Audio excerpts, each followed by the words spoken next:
Hello, I'm Joanne Gardner, the Compliance Manager at Sterling Ideas. I'm excited to talk to you about the FTC Safeguards Rule. Today we're going to talk about the 8 safeguards themselves. Please keep in mind that while we help organizations across the country comply with the FTC Safeguards Rule, we aren't lawyers, and we always encourage everyone to read the Safeguards Rule for themselves or seek legal advice if you want it.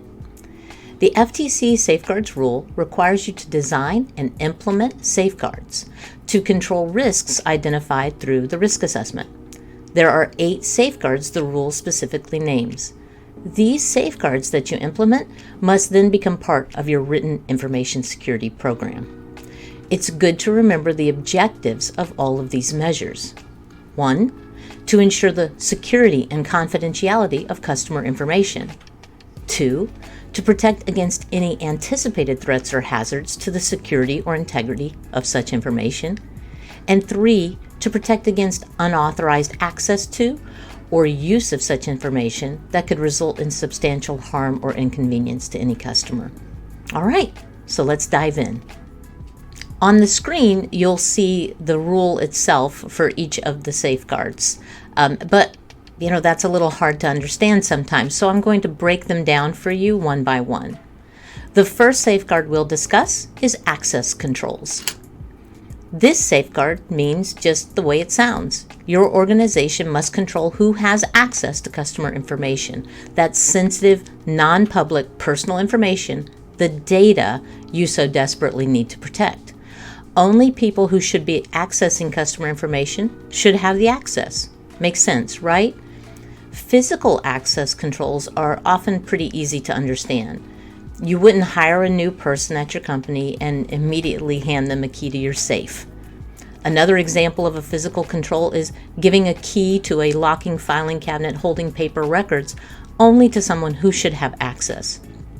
You wouldn't give the guy in payroll access to all your HR data, and likewise, there's probably no reason why your HR person should be looking at the company's finance information. These are common sense access controls. You must think about data the same way. It's something to be controlled, to be protected. If an employee doesn't need certain data to do his job, he shouldn't be allowed to access it. Controls are needed to limit access. One technical control is making sure that only appropriate personnel have logins and passwords to information systems holding customer information.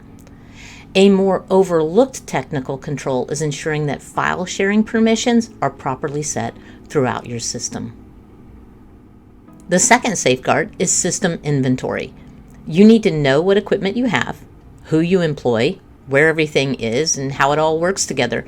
You can't truly protect data in an unorganized environment. You also need a process to keep your system inventory up to date. If you do not have a process to keep your inventory system updated, it will quickly become useless. If you don't know what is supposed to be in the environment, you can't recognize things that are there that should not be they devices, applications, data, or even people. The third safeguard is encryption. Encryption is just a fancy word for converting plain text into a seemingly random string of text that can only be decoded by a specific protected key. The Safeguards Rule states that you must encrypt all customer information, whether in transit or at rest. When sending customer information in emails, for instance, encrypting the emails is crucial.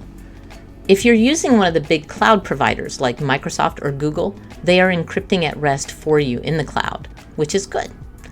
If you're not using a big provider, you'll need to investigate how the data are stored. Remember, this applies to all data in transit and at rest. This means any digital copy of your protected data. If the data cannot be encrypted, the rule requires you to have compensating controls. The fourth safeguard is secure development practices. This safeguard is twofold.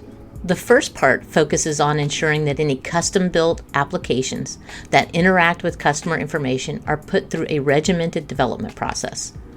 The second part requires you to build procedures to evaluate, assess, and test security of applications not developed by you, but that you use and which interact with your customer information. The fifth safeguard is multi-factor authentication, often called MFA 2FA or two-factor authentication, multi-factor authentication is a very important safeguard. Back in the day, you logged into a website, even banks, if you can believe it, with just a username and password. Today, you shouldn't log into any site without multi-factor authentication in place, which means not only providing a username and password, but also a third way of proving your identity. This third piece of information can be a text message to your phone, a push notification to an app, or a physical hardware token, for instance. Even if someone finds your login information, they won't be able to truly authenticate without your MFA. Your username and password are things you know. MFA is something you have, like a token or code, or something you are. Think biometrics, facial recognition, fingerprint, things like that. MFA is an excellent way to add defense in depth and keep the bad guys out of your environment. The sixth safeguard is secure disposal procedures. The previous steps have been all about protecting and securing customer information, but the secure disposal procedures safeguard says that when data are no longer necessary, you have to make sure everything is disposed of properly. You see, you need to think through the entire life cycle of this data, from the time it is created until when it is destroyed.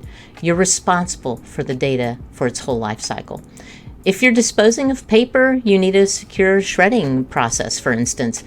If you have physical hardware, that means wiping hard drives, physical destruction, and oftentimes secure recycling. The seventh safeguard is change management procedures. Anytime you're making a major change, you need to think it through well and document it. One great way to do this is by keeping a change management log. A lot of the time when dealing with technology, when something breaks, it's related to some cause that may not be obvious at first. By keeping a change management log, you track major changes in your systems, and if a problem arises, you can look back and see what changed and who did it, making it much easier to solve the issue. Finally, the eighth safeguard is monitoring and logging of authorized user activities. Not only do we need to control who can access what, remember Safeguards 1, access controls, but we need to monitor and log that activity to make sure employees are only accessing data that they really need and at appropriate times. Monitoring and logging the activity of authorized users makes sure employees are not straying from what they should be doing. At the same time, monitoring and logging can help detect unauthorized access to data. This safeguard is for everyone's protection and gives the ability to quickly resolve issues.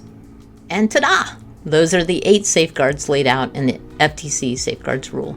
There's a lot involved with this rule, and we plan to cover much of it in upcoming content. So if you want to learn more, don't forget to subscribe and find us on other platforms.